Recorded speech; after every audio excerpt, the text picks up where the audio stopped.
Hello friends, companies act अपन पढ़ रहे थे और अब कंपनीज एक्ट में हमारा जो नेक्स्ट टॉपिक है that is classes of companies, यानी हम यहाँ अलग अलग टाइप्स ऑफ कंपनीज को डिस्कस करने वाले हैं। चलिए दोस्तों स्टार्ट करते हैं। देखिए ये कुछ बेसिक बात है। 2013 में कंपनीज एक्ट नया क्यों आया उसको लेकर वापस वही कहेगा कि भैया बिजनेस का जो पैटर्न था वो चेंज हो रहा था, इकोनॉमिकल लेवल चेंज हो रहा था, कॉम्प्लिकेशंस बढ़ रहे थे। इस कारण से एक नए एक्ट की रिक्वायरमेंट थी। एक्ट तो आ गया और उस एक्ट में अलग अलग बेसिस पर अलग अलग तरह की कंपनीज हमको दे रखी है जिन्हें हमें पढ़ना है। The growth of the economy and increase in complexity of business operations in the corporate world has lead to the emergence of different form of corporate organisations. यानी इकोनॉमी की ग्रोथ हो रही है, कॉम्प्लेक्सिटीज बढ़ रही है, इस कारण से अलग अलग बिजनेस ऑर्गेनाइजेशंस की जरूरत पड़ती है।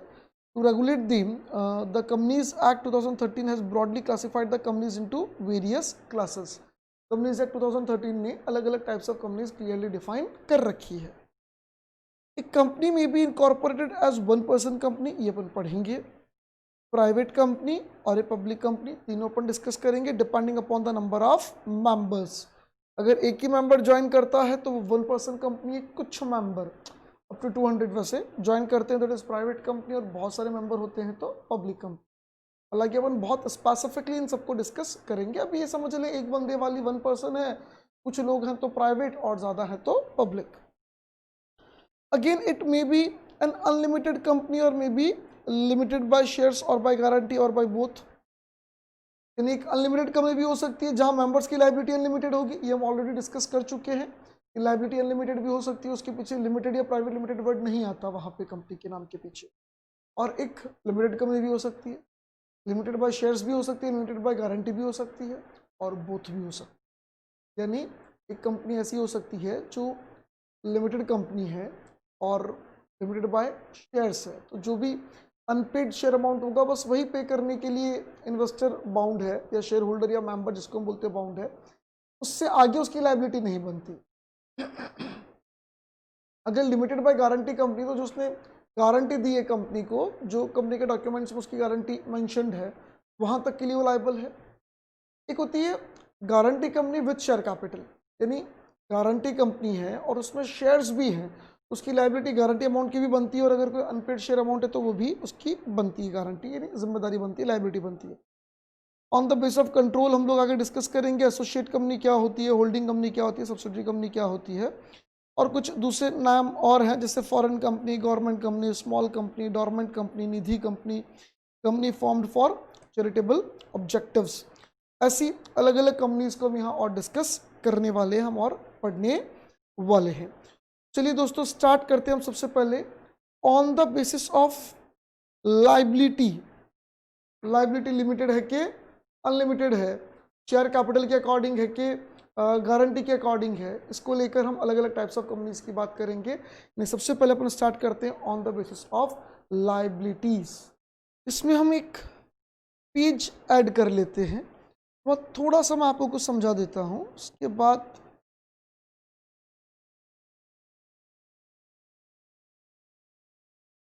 चलिए थोड़ा सा हम लोग यहाँ पे एक बार बेसिक्स कुछ समझ लेते हैं।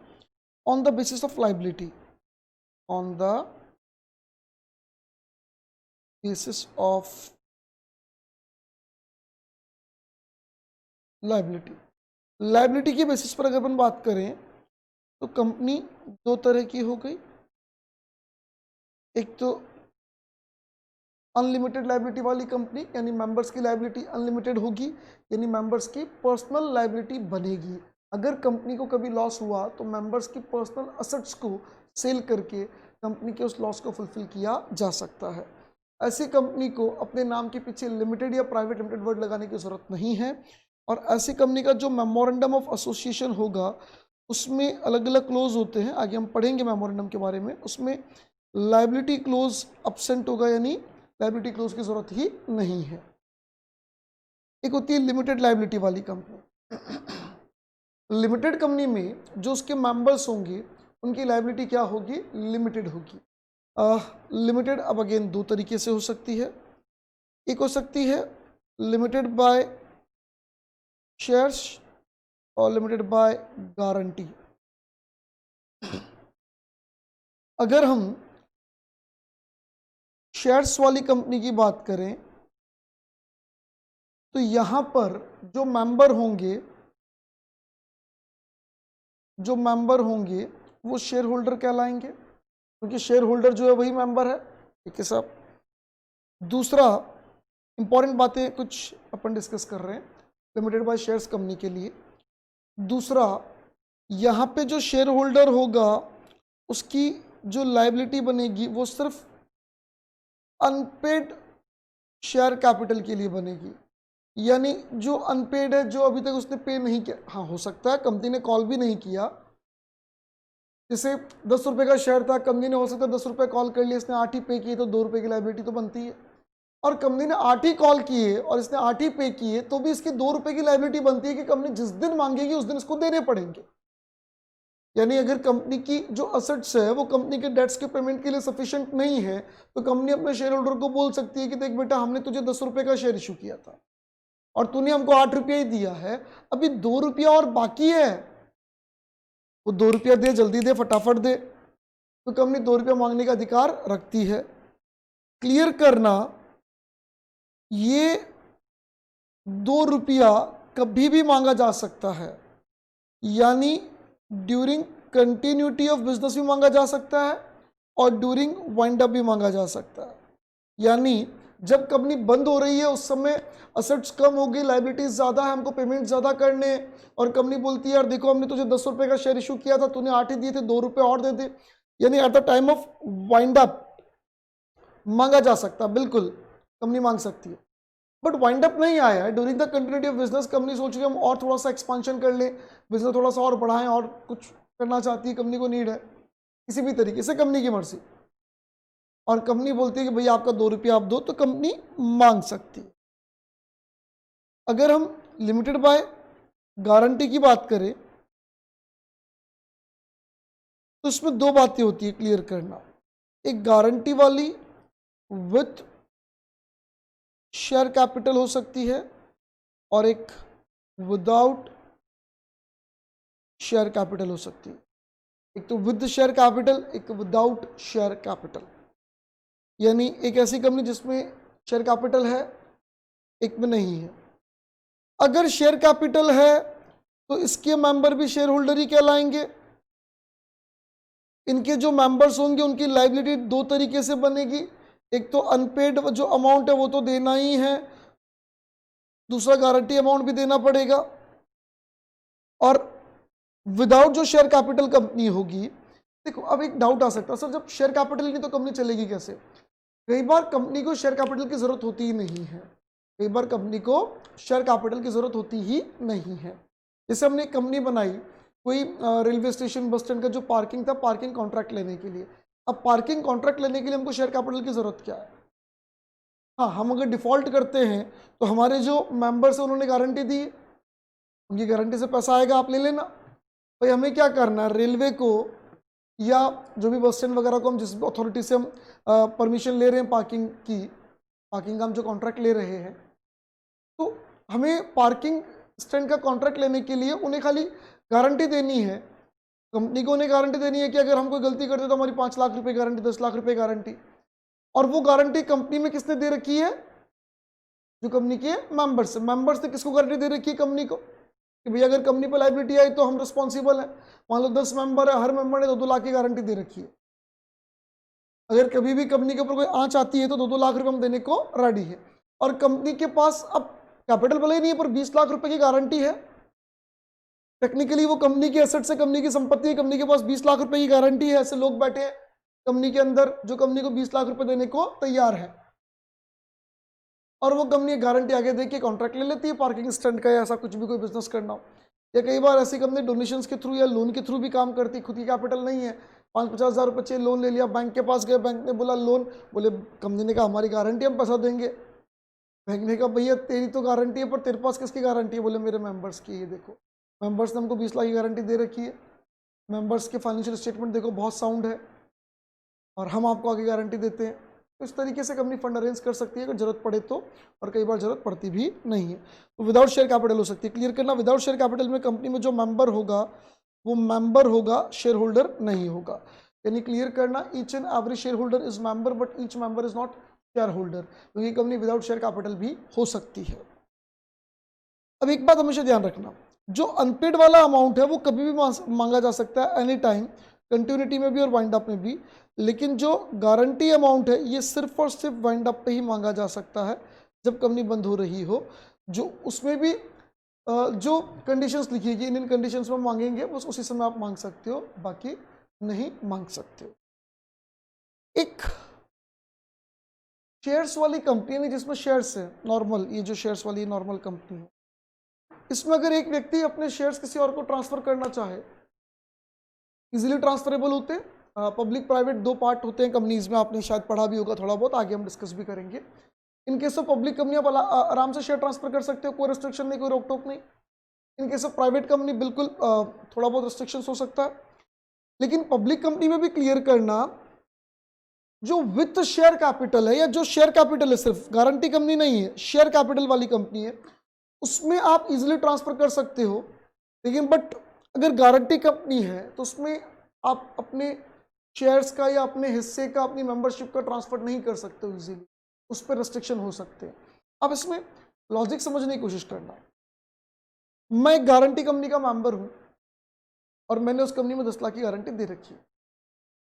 मान लो मेरे फाइनेंशियल स्टेटमेंट्स जो हैं, मेरी जो प्रॉपर्टी है, जो मेरा बैकएंड जो सपोर्ट हो रहा है, जो मुझे बैक्ड किया जा रहा है, वो प्रॉपर्टी है मेरे पास, लाखों करोड़ों रुपए की प्रॉपर्टी है और 10 लाख की गारंटी अगर मैंने दी है तो उस गारंटी की वैल्यू है। अब मैं अपनी जगह किसी मिस्टर XYZ को मेंबर बना दूं, मेंबरशिप ट्रांसफर कर दूं, और वो दिवालिया आदमी, उसके पास 5 रुपए नहीं है, भाई मैं अपनी मेंबरशिप उसको ट्रांसफर कर दूं तो अब उसकी गारंटी हो गई कंपनी में, उसकी गारंटी हो गई ना कंपनी के नाम पर। यानी कंपनी को गारंटी अब मैंने नहीं दे रखी, उसने दे रखी है, मैं मेंबर नहीं हूं, मेंबर है, मैं उसको ट्रांसफर कर दूं, उसके पास टोटल प्रॉपर्टी है 500 रुपए जेब में, ना घर है, ना दुकान है, ना मकान है, ना जमीन है, कोई प्रॉपर्टी नहीं है, 500 रुपए रोज मजदूरी करता, कमाता खाता, उसकी गारंटी की क्या वैल्यू। कब निकल गई, आपने गारंटी दे रखी 10 लाख रुपए लेके आओ, वो कहेगा है नहीं साहब। बोला ऐसे कैसे, हम तेरे से निकाल के रहेंगे। उसने बोला निकाल लो साहब, ये शर्ट कपड़े फाड़ के ले लो। कोर्ट में चला जाएगा साहब, पैसे नहीं है, दिवालिया हूं, इंसॉल्वेंट, हाथ खड़े कर दिए, क्या कर लोगे। अब समझना, वो व्यक्ति अपने आप को इंसॉल्वेंट बोल सकता है ना, वो हाथ खड़े कर सकता है, बोले साहब मेरे पास नहीं है पैसा, आप कहां से लोगे। यानी गारंटी कंपनी में मेंबरशिप ट्रांसफर को लेकर रेस्ट्रिक्शंस हो सकते हैं, क्योंकि हर व्यक्ति के, गारंटी देने वाले हर व्यक्ति का फाइनेंशियल बैकग्राउंड एक जैसा हो जरूरी नहीं है। तो ये बहुत बड़ा इशू है। पर शेयर्स वाले में दिक्कत नहीं आती जनरली, और इसमें आप इजीली आगे से आगे ट्रांसफर कर सकते हो, कोई डाउट नहीं है। मतलब इसके ट्रांसफर पर कोई दिक्कत, कोई डाउट कंपनी एक्ट को नहीं है, कंपनी लोगों को दिक्कत नहीं है। चलिए देखिए, सबसे पहले लिमिटेड बाय शेयर्स, सेक्शन 222 में लिखा हुआ है that when the liability of the members of a company is limited by its memorandum. मैंने कहा था मेमोरेंडम ऑफ एसोसिएशन में लायबिलिटी क्लॉज होता है, और उसमें लायबिलिटी ऑफ मेंबर्स को लिमिट किया गया है to the amount if any unpaid on the shares held by them. यानी उनके पास जो शेयर्स है उस पर अगर कोई अनपेड अमाउंट है, अगर कोई है तो सिर्फ वही मांगा जा सकता है, तो उसे लिमिटेड बाय शेयर्स कहते हैं। It thus implies that for meeting the debts of the company, the shareholder may be called upon to contribute only to the extent of the amount which remains unpaid on the shareholdings. उसके पास जो share holdings है उसमें जो unpaid amount है सिर्फ वही मांगा जा सकता है। His separate property cannot be compassed to meet the company's debt. Company के डेट के लिए उसकी सेपरेट प्रॉपर्टी रिस्पॉन्सिबल नहीं होगी, वहां से पैसा रिकवर नहीं किया जा सकता। It may be worthwhile to know that though a shareholder is co-owner of the company, देखो यहाँ क्लियर कर लो, शेयर होल्डर कंपनी का को ऑनर होता है। कंपनी की असेट्स एंड लायबिलिटीज का ऑनर तो कंपनी ही होती है, क्योंकि कंपनी की सेपरेट लीगल एंटिटी होती है। कंपनी ने अगर किसी से लोन लिया है तो कंपनी ने लिया है, कंपनी के पास अगर असेट्स है तो कंपनी का है, दोनों ही, ना असेट्स ना लायबिलिटीज, दोनों ही शेयर होल्डर का नहीं है। हाँ, शेयर होल्डर उस कंपनी का जॉइंट ऑनर जरूर है, उस कंपनी का मालिक जरूर है, पर कंपनी के असेट्स एंड लायबिलिटीज का सेपरेट लीगल एग्जिस्टेंस के कारण या सेपरेट लीगल एंटिटी के कारण शेयर होल्डर से कोई कनेक्शन नहीं बनता। ये बात यहां पर लिखी हुई है। उसके बाद कंपनी लिमिटेड बाय गारंटी, अगर कंपनी लिमिटेड बाय गारंटी है तो उसके लिए क्या समझते हैं? Section 221 of the companies act 2013 define it as the company having the liability of its member limited by the memorandum, यानी वही मेमोरेंडम में लाइबिलिटी को लिमिट किया गया है लाइबिलिटी क्लॉज के through, to such amount as the members may respectively undertake by the memorandum to contribute to the assets of the company in the event of being wind up। यहाँ clear लिखा है कि भैया memorandum में वो amount mention कर दिया गया है कि अगर कंपनी कभी दिवालिया हुई, इंसॉल्वेंट हुई, जरूरत पड़ी, मतलब बंद हो रही है, वाइंड अप हो रही है और पेमेंट नहीं कर पा रही है, इंसॉल्वेंट होना जरूरी नहीं, बंद होना जरूरी है, वहाँ पे हम हर व्यक्ति कंट्रीब्यूट करने की कसम खाते हैं, प्रॉमिस करते हैं, तो उसको हम बोलते हैं गारंटी। क्लियर करना, thus the liability the member of a guarantee company is limited up to stipulated sum mention in the memorandum. Memorandum में जो सम मेंशन्ड है वहाँ तक की उसकी जिम्मेदारी बनती है, उससे ज़्यादा उससे मांगा नहीं जा सकता। तो एक बंदे ने गारंटी कंपनी में गारंटी दे रखी है 1 लाख रुपए की, मेंबर है, लाख रुपए की गारंटी दे रखी है, उसके पास 500 करोड़ की प्रॉपर्टी है, लेकिन कंपनी मैक्सिमम उससे कितना मांग सकती है? 1 लाख रुपया। हालात कितने बुरे हो जाएं, कुछ भी हो जाए, उस अमाउंट से ऊपर डिमांड नहीं किया जा सकता। Common features between A guarantee company and the company having share capital, दोनों का कॉमन फीचर क्या है? दोनों की लायबिलिटी लिमिटेड और दोनों में सेपरेट लीगल एंटिटी होती है। डिफरेंसेस क्या है जो मैंने बताया था कि शेयर कैपिटल का पैसा कभी भी मांगा जा सकता है, गारंटी का कभी भी पैसा नहीं मांगा जा सकता, सिर्फ वाइंड अप पे ही मांगा जा सकता है। क्लियर कर लेना, एक गारंटी कंपनी विद और विदाउट दोनों हो सकती है, with share capital and without share capital दोनों हो सकती है। इतना आपके सिलेबस में आपके लेवल पर मेंशनड नहीं है, आप जब सी इंटर वगैरह में जाएंगे, डिटेल में पढ़ेंगे तो आपको प्रॉपर्ली मेंशनड मिलेगा, but it can be both. However, the point of distinction between these two type of companies is that in the former case, the member may be called upon to discharge their liability only after commencement of wind up। यानी जो बाद वाला case है, मतलब guarantee वाला case है, उसमें सिर्फ वाइंड अप पे ही पैसा मांगा जा सकता है and only subject to certain conditions. Wind up के समय मांगा जा सकता है और जो भी कंडीशंस वगैरह मेमोरेंडम में लिखी हुई है उस हिसाब से उन परिस्थितियों में ही पैसा मांगा जा सकता है। But in the latter case, जो पहले वाली बात थी, यानी limited by shares, they may be called upon to do so any time, कभी मांगा जा सकता है, कंपनी के लाइफ टाइम में भी और वाइंड अप पे भी। It is clear from the definition of a guarantee company that it does not raise its initial working funds from its member. एक गारंटी कंपनी जो विदाउट शेयर कैपिटल है वो initial funds raise नहीं करती है, वो एंडोफमेंट, फीस, चार्जेस, डोनेशंस वगैरह से काम चलाती है। गारंटी कंपनी बना दी और सब ये कंपनी ऐसा काम करेगी, जिसको कंपनी से सर्विस लेनी है वो इतना इतना फीस पे कर दे, तो हर बंदा जब फीस पे करेगा तो फीस का पैसा आ जाएगा कंपनी के पास। कंपनी लोन ले सकती है अपनी गारंटी के बूते, कंपनी कहीं पे कॉन्ट्रैक्ट लेने के लिए अपनी जिम्मेदारी, अपनी रिस्पॉन्सिबिलिटी दे सकती है अपनी गारंटी के बूते, तो ऐसे काम चल सकता है। ये केस है नरेंद्र कुमार अग्रवाल एंड वर्सेस सरोज मालू का। इस केस में सुप्रीम कोर्ट ने ये कहा कि गारंटी कंपनी में ट्रांसफर ऑफ शेयर्स एक शेयर्स कंपनी के जैसे नहीं होंगे। एक शेयर्स कंपनी या शेयर्स वाली जो पब्लिक लिमिटेड कंपनी है उसमें ईजिली ट्रांसफर हो सकते हैं शेयर्स, कोई दिक्कत नहीं शेयर कैपिटल वाली कंपनी में। गारंटी कंपनी में तो रिफ्यूज किया जा सकता है कंपनी के द्वारा, सामने वाले की इतनी औकात ही नहीं गारंटी संभालने की। The Supreme Court had let down that the right of a guarantee company to refuse to accept the transfer by a member of his interest in the company is on different footing than that of company limited by shares। यानी limited by shares में transfer of share को लेकर जो provision है उसके मुकाबले guarantee company में अलग होंगे। एक गारंटी कंपनी में अगर एक मेंबर कहता है कि मैं अपनी मेंबरशिप किसी और को ट्रांसफर करना चाहता हूं, तो कंपनी मना कर सकती है, नहीं आप ट्रांसफर नहीं कर पाओगे, ये अधिकार कंपनी के पास है।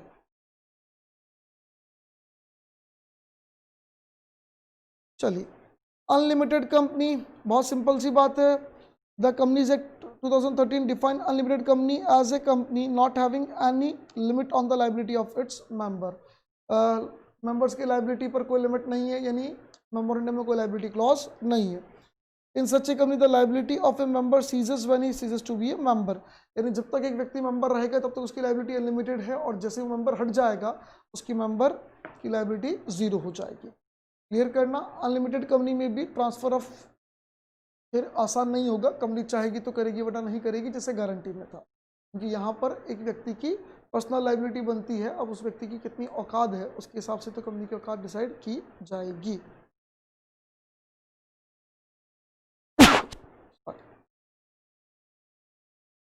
The liability of each member extend to the whole amount of the company's debt and liabilities।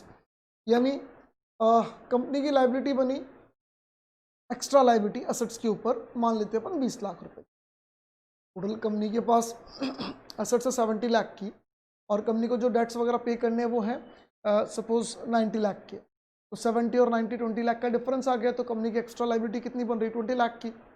अब वो 20 लाख किसी भी एक मेंबर से लिया जा सकता है, आउटसाइडर्स जब क्लेम करेंगे तो किसी भी एक मेंबर से क्लेम कर सकते हैं।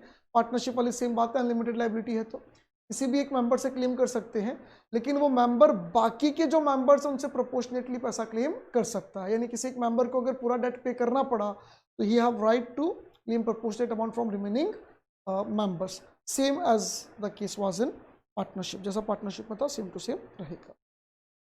इन case the company has share capital, the article of association must state the amount of share capital and the amount of each shares। यानी अगर कंपनी के पास शेयर कैपिटल है तो आर्टिकल में कितने शेयर्स हैं क्या है वो लिखना पड़ेगा, क्योंकि मेमोरेंडम में तो यहाँ पर वो लाइबिलिटी कैपिटल वाला क्लोज ही नहीं है। So long as the company is going concern, the liability on the shares is the only liability which can be enforced by the company। वापस वही बात है, जब तक कंपनी गोइंग कंसर्न है, जब तक कंपनी चल रही है, तब तक शेयर होल्डर से सिर्फ आप अनपेड शेयर अमाउंट ही मांग सकते हो। अगर शेयर्स वाली कंपनी है तो, नहीं है तो वो भी नहीं मांग सकते। जो अनलिमिटेड लाइबिलिटी वाला पैसा, घर से पैसा मंगाने वाली बात है, वो सिर्फ कब मांगा जा सकता है, सिर्फ in the case of wound up. The creditors can institute proceedings for the wind up. अगर क्रेडिटर्स को पैसा नहीं मिल रहा और उनको पैसा चाहिए, नहीं मिल रहा, तो वो कंपनी के खिलाफ सूट फाइल कर सकते हैं वाइंड अप की प्रोसीडिंग्स के लिए कि भैया इस कंपनी को बंद कराओ, हमारा पैसा दो। और जब कंपनी बंद होगी उस समय जो लिक्विडेटर होगा, ऑफिशियल लिक्विडेटर, वो मेंबर से पैसा कंट्रीब्यूट करवा सकता है जो भी एक्स्ट्रा लाइबिलिटीज और डेट्स कंपनी के बनते हैं उनके लिए। यानी ड्यूरिंग द लाइफ गारंटी का पैसा नहीं मांगा जा सकता। अनलिमिटेड कंपनी, गारंटी वाली तो पुरानी बात हो गई, इसमें अनलिमिटेड कंपनी में भी जो उनके अनलिमिटेड लाइबिलिटी वाला अमाउंट है वो डिमांड नहीं किया जा सकता during the course of the business. ये कुछ हाईलाइटिंग पॉइंट्स है अनलिमिटेड कंपनी वाले। भैया no limit on the liability of the member, जो मेंबर चला गया उसकी कोई लाइबिलिटी नहीं बनेगी, जब तक है तब तक अनलिमिटेड लाइबिलिटी है। Liability is not unlimited till the time company is not wound up. जब तक कंपनी वाइंड अप नहीं होगी तब तक उसकी लाइबिलिटी अनलिमिटेड नहीं बनती है, क्योंकि अनलिमिटेड लाइबिलिटी का पैसा सिर्फ और सिर्फ ऑफिशियल लिक्विडेटर वाइंड अप के समय ही डिमांड कर सकता है। चलिए अब नेक्स्ट वीडियो में हम on the basis of member से वापस आगे स्टार्ट करेंगे। फिलहाल के लिए इतना ही। Thank you, bye bye.